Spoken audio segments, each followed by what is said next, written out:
Air Force Secretary Heather Wilson was in the Middle East last week to get an up-close view of America's air wars.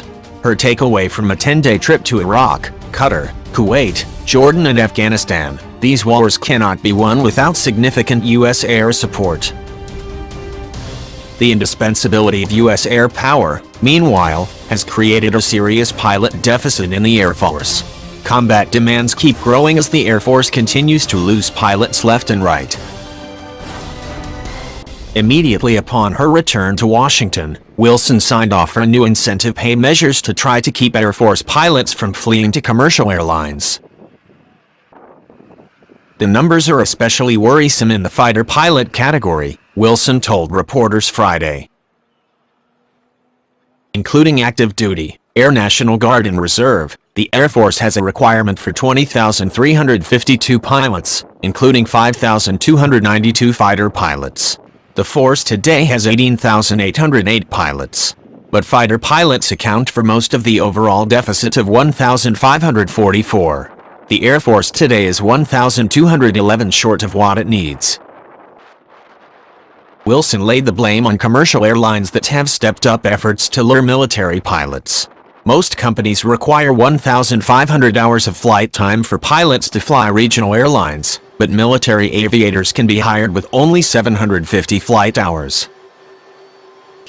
To tackle the problem in a systematic way, Wilson for the first time assigned a general to run an aircrew crisis task force. Brig General Mike Koszewski, who formerly was Chief of Strategic Planning and Integration for the Air Force, will be responsible for pilot recruiting and retention. First order of business is to boost aviation incentive pay, commonly called flight pay, for both officer and enlisted aviators. This is the first time such pay is being increased since 1999.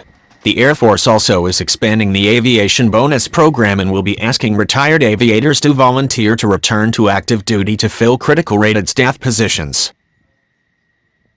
Air Force retention incentives for aviators with fewer than 6 years of aviation service have not been increased since 1980.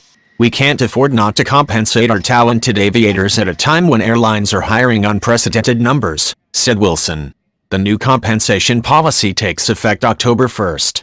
Incentives for officers will increase from $840 to up to $1,000 per month, and from $400 to $600 per month for enlisted. One relatively bright spot in the pilot workforce is unmanned aviation. The Air Force for several years suffered severe shortages of remotely piloted aircraft operators as demands in war zones soared. The RPA pilot gap compelled the Air Force 2 years ago to dramatically increase pay and bonuses. We could not possibly keep up with the demand, Wilson said. We have made progress. We are on track for our recovery plan. It is not clear how much of the fighter pilot shortage resulted from aviators switching from manned fighters to RPAs. Regardless, the Air Force now has to climb out of a deep hole. And the workload is about to get heavier.